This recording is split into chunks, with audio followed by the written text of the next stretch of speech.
Kaji aja. Hah? Kaji. Gimana perasaannya? I'm good, Bu. Belum. Kok jadi tegang ya? Hai Miss, kita ketemu deh. Sudah dong.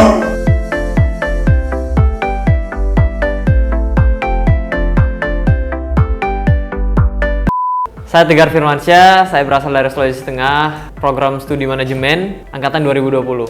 Saya sekarang sebagai duta mahasiswa UTS tahun 2021. Nama saya Ahmad Jasum, saya berasal dari Kabupaten Dompu, Nusa Tenggara Barat, program studi akuntansi, dan saya saat ini menjabat sebagai Duta Bahasa Provinsi Nusa Tenggara Barat. Hai, nama saya Mangam Ardina Saputra, biasa dipanggil Mangam. Nah, pasti udah pada kenal dong.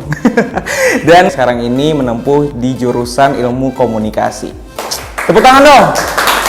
Saya Nayung Gita Ayudi Ayunda, program studi Teknobiologi Fakultas Ilmu dan Teknologi Hayati angkatan 2020, dan sekarang saya adalah mahasiswa berprestasi Universitas Teknologi Sumbawa tahun 2022. Saya Sandrina dari Alas, sekarang sedang belajar di program studi Teknobiologi angkatan 2020. Dan sekarang saya sebagai Duta Mahasiswa Universitas Teknologi Sumbawa tahun 2021. Halo semuanya, nama saya Zainal. Saya asal dari UTAN, Kecamatan UTAN, Kabupaten Sumbawa, program studi Teknobiologi, dan sekarang sedang menjabat sebagai Putra Pendidikan Nusa Tenggara Barat tahun 2022.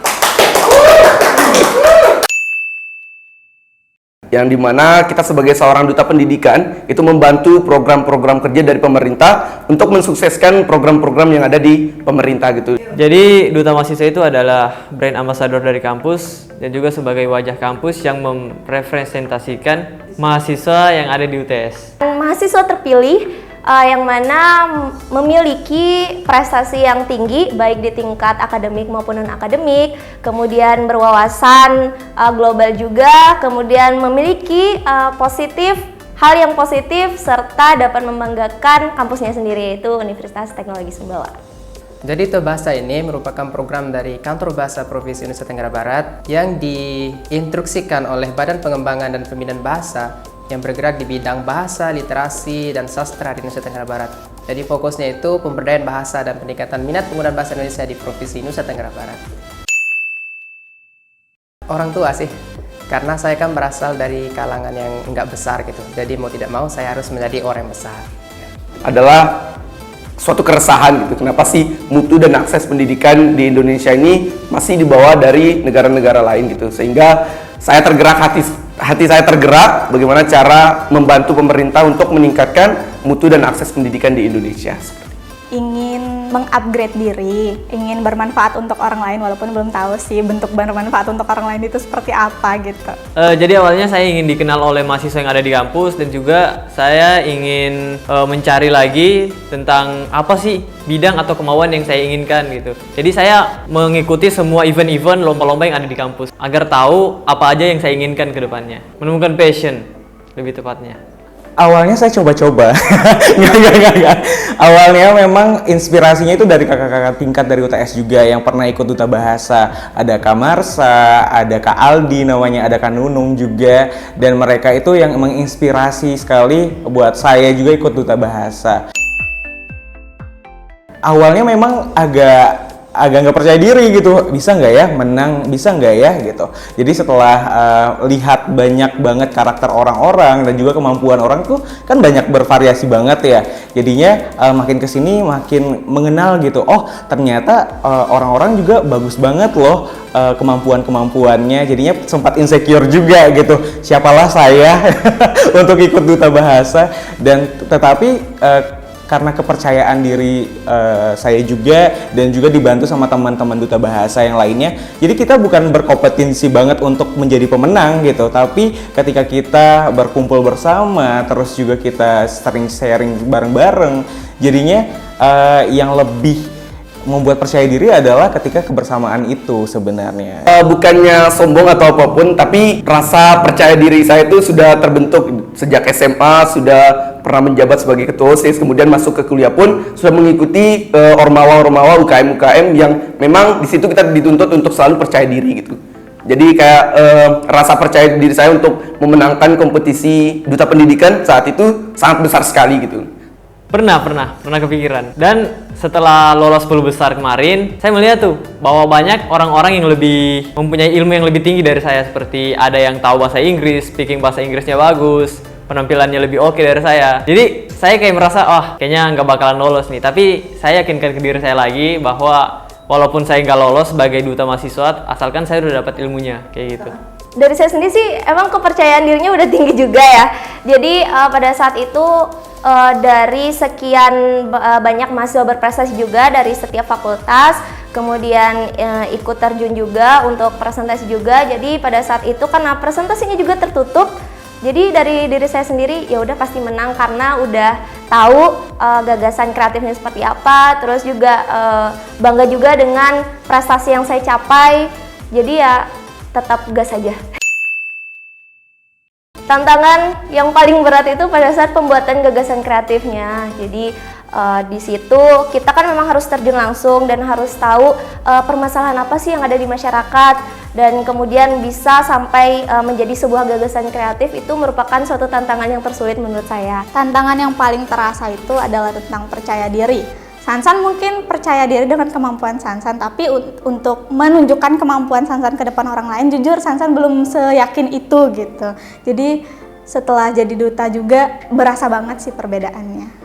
Karena dulu sempat nggak pede gitu sama skill yang saya punya gitu ya. Ketika saya lihat mereka perform, terus mereka presentasi di depan juri, public speakingnya yang luar biasa, itu yang buat saya sedikit down gitu. Itu tantangan terbesar saya sih sebenarnya. Dari persiapan tentunya dari program kerja itu sangat susah dicari, itu merupakan tantangan juga, itu meningkatkan rasa keingintahuan saya. Kemudian pada saat kompetisi juga, karena ini kali pertama saya mengikuti duta dan mungkin agak sedikit gugup mungkin ya.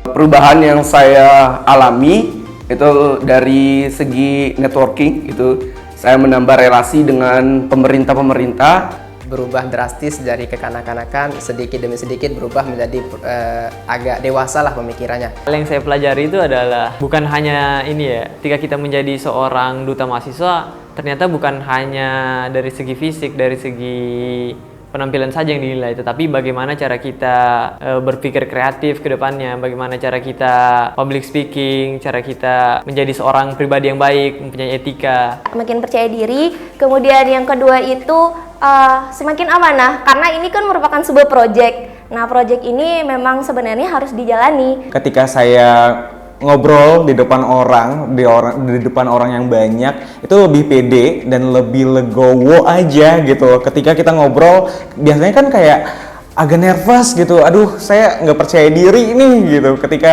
di duta bahasa ini memang kita dituntut untuk bagaimana kita berpublic speaking yang baik gitu ya. Bagaimana kita bisa membuat audiens yang melihat kita berbicara itu tertuju kepada kita. Jadi hal-hal yang sangat basic tapi itu sangat penting, itu yang saya dapatkan. Selain menjadi duta bahasa Nusa Tenggara Barat di tahun 2020, di tahun 2021-nya saya juga dipercaya menjadi duta Duta Pemuda JPI. Oh iya, sorry. Di tahun 2021-nya saya dipercayakan kembali menjadi duta JPI atau Jambore Pemuda Indonesia di tahun 2021. Nah, untuk insight sendiri yang saya dapatkan dari kegiatan ini itu ada banyak sekali. Tapi yang perlu saya bold dan juga italic dan underline itu adalah kembali lagi kemampuan berbicara saya digunakan di sini. Pengalaman dari orang lain. Jadi dari situ kan saya juga berteman nih dalam satu grup juga mahasiswa berprestasi dari fakultas-fakultas lain, dan merasa wow, ternyata pengalaman mereka pun jauh lebih banyak daripada saya gitu. Terus pengalaman mereka juga sangat menarik gitu. Jadi bisa saling sharing dan transfer knowledge lah di situ. Berani mengambil langkah. Pertama, saya mendapatkan banyak ilmu juga tentang bagaimana karakter-karakter dari setiap orang, dari setiap jenis mahasiswa yang ada di UTS. Setiap jenis. Ya, banyak bertemu dengan orang-orang yang memiliki karakter yang berbeda-beda. Saya menjadi makin percaya bahwa saya itu masih kurang ilmunya dan masih harus tetap belajar gitu. Dan sebagai role model di dunia pendidikan tentunya, khususnya di Nusa Tenggara Barat, tentu saya harus meningkatkan mutu saya juga. Dan kemudian saya percaya akan proses yang menghasilkan hasil yang baik dan maksimal seperti itu. Pengalaman dari orang lain. Jadi dari situ kan saya juga berteman nih dalam satu grup juga mahasiswa berprestasi dari fakultas-fakultas lain dan merasa wow, ternyata pengalaman mereka pun jauh lebih banyak daripada saya gitu. Terus pengalaman mereka juga sangat menarik gitu. Jadi bisa saling sharing dan transfer knowledge lah di situ. Salam peneliti muda. Putra-putri pendidikan NTB 2022, generasi gemilang untuk NTB cemerlang. Putra-putri pendidikan NTB 2022, generasi cemerlang untuk NTB gemilang. Duta Mahasiswa UTS berani jadi hebat. Trigatra bangun bahasa, utamakan bahasa Indonesia, lestarikan bahasa daerah, kuasai bahasa asing, salam literasi.